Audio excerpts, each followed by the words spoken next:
वालेकुम स्टूडेंट्स, उम्मीद करती हूँ आप सब खैरियत से होंगे। तो हमारे जो फर्स्ट पार्ट था वो हमने कंप्लीट कर लिया था क्वेश्चन नंबर 2 तक, और क्वेश्चन नंबर 1 भी मैंने आपको फर्स्ट पार्ट में अपने वीडियो के समझा दिया था। आज हम क्वेश्चन नंबर 3 करने वाले हैं। तो सबसे पहले हम देख लेते हैं इसमें हमें क्या कहा गया है। वो कह रहे हैं compare the given numbers by using symbols greater और less, also arrange them in ascending order and descending order. ठीक है, आपने सिंबल या ये लगाना है या ये सिंबल लगाना है, और इसके बाद इसको आपने असेंडिंग और डिसेंडिंग दोनों ऑर्डर्स में इन सबको लिखना है। ठीक है, सबसे पहले हम ये क्वेश्चन राइट डाउन कर लेते हैं और उसके बाद उसको सॉल्व करते हैं। जैसे कि आप लोग देख सकते हैं, मैंने यहाँ पे क्वेश्चन राइट डाउन कर लिया है। अब इसको मैं 3 पार्ट्स में करने वाली, क्योंकि हमें क्या 3 क्वेश्चंस ही पूछे गए हैं। आप क्वेश्चन स्टार्ट करने से पहले मैं आपको एक छोटी सी ट्रिक बता देती हूँ। मैं उस ट्रिक के तहत आपको समझाऊंगी जिससे आपके लिए इस क्वेश्चन को करना बहुत ज़्यादा ईजी हो जाएगा। तो अगर आप मेरे चैनल पर नए हैं तो मेरे चैनल को सब्सक्राइब ज़रूर कीजिए और बेल आइकन को ज़रूर हिट कीजिएगा, ताकि आपको मेरी वीडियोज़ के नोटिफिकेशन मिलते रहें। तो चलिए अब हम वीडियो स्टार्ट करते हैं। तो पहले प्रीवियस लेक्चर्स में भी मैंने आपको ये ट्रिक बताई थी, तो अगेन यहाँ पे मैं बता रही हूँ ताकि आप लोगों के लिए इजी हो जाए। तो यहाँ पे हम सबसे पहले सिंबल्स करने वाले हैं। तो सिंबल्स को करने के लिए जो मैं आपको ट्रिक बताने लगी हूँ, आपने इसको ध्यान से देखना है।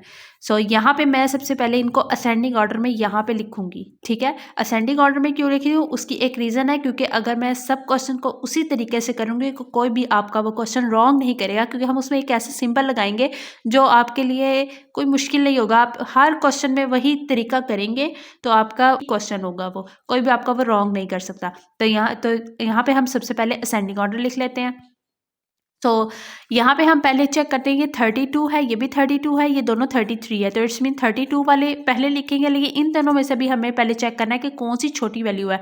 आप देख सकते हैं कि यहाँ पे 3 डिजिट्स तक सेम है, तो हम इससे नेक्स्ट 4th डिजिट जब हम चेक करते हैं तो ये 7 और ये 6 है। तो ऑफकोर्स हम 6 वाला लेंगे। 681 छोटा है, यानी कि सबसे छोटा है। तो हम यहाँ पे लिख लेते हैं 326681 सेट के। यहाँ पे हमने भी सिंबल्स लगाना है।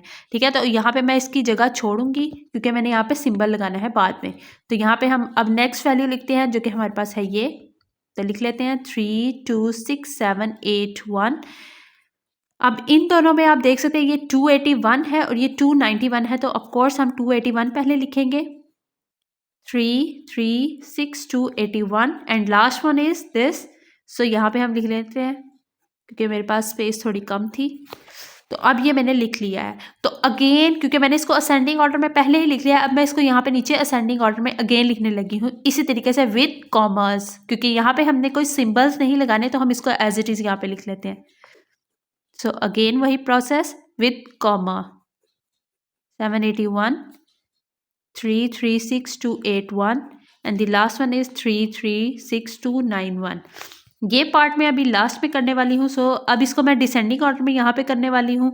तो हम इसको डिसेंडिंग ऑर्डर में कर लेते हैं, और डिसेंडिंग ऑर्डर में आप जानते हैं कि बड़े से छोटे की तरफ जाते हैं। असेंडिंग में हम छोटे से बड़े की तरफ और डिसेंडिंग से छोटे की तरफ। तो यहाँ पे हम लिख लेते हैं 336291 336281।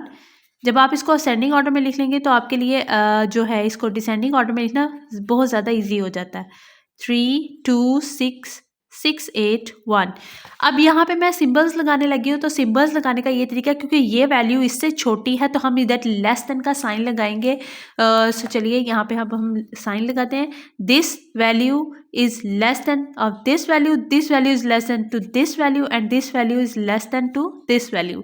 तो यहाँ पे हमारा ये फुल क्वेश्चन हमारा सॉल्व हो चुका है। अब इसका एक और पार्ट है जो कि था नेगेटिव में, और नेगेटिव वाले को हमें सॉल्व इस तरीके से ही करना है। लेकिन आप जानते हैं मैंने अपनी प्रीवियस वीडियो में भी आपको ये बताया था, तो मैं यहाँ पे अगेन आपको गाइड कर रही हूँ कि जब हम यहाँ पे सिंबल नेगेटिव हमारे पास कोई वैल्यू आ जाती है तो हम उसको क्या करते हैं, जितनी बड़ी वैल्यू होती है उसकी वो जितनी भी बड़ी वैल्यू आपको माइनस की नज़र आएगी उसकी कीमत उतनी ही कम होती है। तो यहाँ पे हमारी जो सबसे छोटी वैल्यू होगी ना असेंडिंग ऑर्डर में, वो यहाँ की सबसे बड़ी वैल्यू होगी।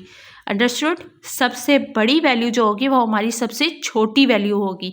यहाँ पे सबसे बड़ा डिजिट कौन सा है हमारे पास, वैल्यू ये वाली सबसे बड़ी। आप देख सकते हैं ये 56580 है, यहाँ पे 56508 है। 508 छोटा है, 580 बड़ा है। यहाँ पे 55 है दोनों, तो इट्स मीन ये दोनों बाद में आएंगे। तो सबसे पहले हमारे पास आएगा असेंडिंग ऑर्डर में -56580 एंड देन कॉमा, क्योंकि मैं इसको असेंडिंग ऑर्डर में लिख रही हूँ तो अगेन वही प्रोसेस करेंगे। यहाँ पे हम सेकंड लिखेंगे -56508, the next one is -55540 and last one is -55451। आप लोग देख सकते हैं यहाँ मैंने असेंडिंग ऑर्डर में लिख लिया। अगेन मैं यही प्रोसेस यहाँ पे करने वाली हूँ विदाउट कॉमास। तो लिख लेते हैं -545 सॉरी 56580,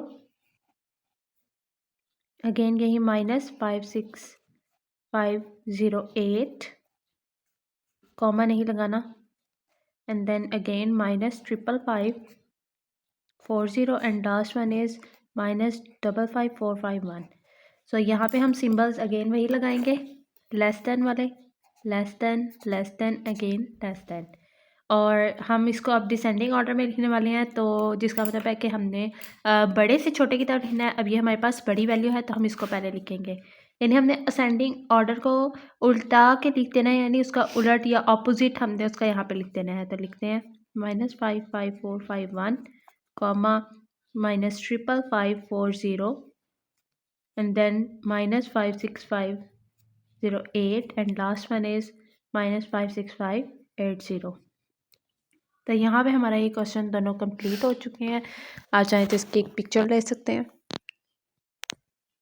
अब हमारे पास है नेक्स्ट क्वेश्चन नंबर 3 हमने सॉल्व कर लिया है। इसका एक मैंने ये पार्ट किया था एंड देन ये वाला। इसको आपने बाकायदा सॉल्व करना है, डिवाइड करके इसके पॉइंट में आंसर आएंगे और फिर उनको आपने असेंडिंग, डिसेंडिंग और ग्रेटर स्मॉलर में लिख देना है। अगर आपको फिर भी कोई कन्फ्यूजन होती है तो आप मुझे कॉमेंट बॉक्स में ज़रूर पूछ सकते हैं।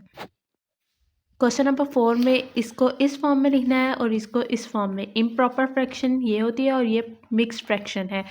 तो इसको हम इस फॉर्म में लिखेंगे। तो इसके क्वेश्चन नंबर 4 में आपको सॉल्व करके बता देती हूँ कि कैसे करना है। तो क्वेश्चन नंबर 5 भी हम देख लेते हैं। इसमें कहा गया solve the following rational number. यहाँ पे हमारे पास कुछ साइंस गिवन है, तो इसके अकॉर्डिंगली हमने इसको सॉल्व करना है। तो इसमें आपने प्लस करना है, इसमें माइनस, मल्टीप्लाई एंड डिवाइड। तो ये क्वेश्चन नंबर 4 एंड 5 हम अभी करने लगे। तो पहले हम क्वेश्चन नंबर 4 के दोनों पार्ट कर लेते हैं, देन हम क्वेश्चन नंबर 5 की तरफ चलते हैं। सो यहाँ पे मैंने क्वेश्चन को राइट डाउन कर लिया है। अब हम इसको सॉल्व करने लगे हैं।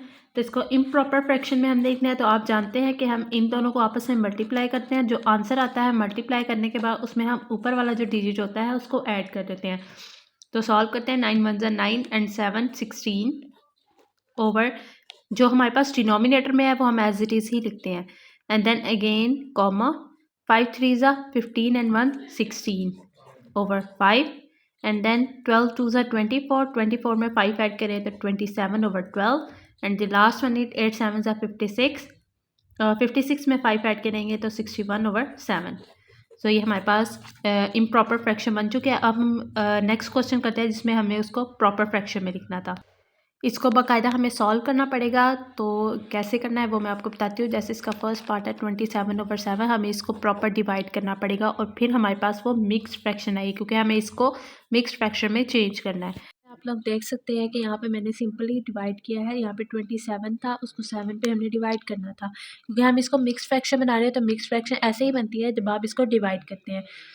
7 3 21 करेंगे, हमारे पास 7 माइनस 1 तो 6 आ जाएगा यहाँ पे। तो इसको लिखते कैसे हैं? क्लॉक वाइज कैसे? क्योंकि यहाँ पे हमारे पास 3 है, पहले हम लिखते हैं कोशेंट। जो हमारे पास आंसर होता है जिसपे हम पूरा डिवाइड करते हैं तो वो होता है कोशेंट। नीचे जो हमारे पास बच जाता है वो होता है रिमाइंडर, और ये होता है डिवाइडर, ठीक है। और ये होता है डिविडेंड, ठीक है। ये होता है डिवाइज़र, ये होता है डिविडेंड, ये कोशेंट, और ये हमारे पास होता है रिमाइंडर। सो हमारे पास हम क्या करते हैं, पहले कोशेंट लिखते हैं, देन हम लिखते हैं अपना रिमाइंडर, एंड देन लास्ट में हमारे पास जो डिनोमिनेटर होता है या जिसको हम डिवाइज़र कहते हैं वो लिखते हैं, ठीक है। इसका नेक्स्ट है हमारे पास जो कि था 48 को 14 पे डिवाइड करना था। इसको भी सिंपली उसी तरीके से हम डिवाइड करेंगे। 14 3 ज़ा 42 और हमारे पास 6 बच जाएगा, तो हमारे पास ये आंसर आ जाएगा। एंड देन 43 को हम 13 पे डिवाइड करेंगे, तो 13 3 ज़ा 39 और हमारे पास यहाँ पे 4 बचेगा। उसको भी इसी तरह 3 इंटू 4/13 और लास्ट है हमारे पास 68/9, तो इसको भी हम इसी तरह ही डिवाइड करेंगे, तो हमारे पास आएगा 7 इंटू 5/9। तो ये हमारे पास कुछ मिक्स फ्रैक्शन की कुछ बन गई हैं जो कि पहले था हमारे पास। और ये हमारे पास लास्ट में जो मैंने लिखे हैं ये सारे उनके आंसर है जो हमने अभी फाइंड आउट किए हैं। तो ये हमारे पास मिक्स फ्रैक्शन है और ये हमने आंसर फाइंड आउट कर लिया।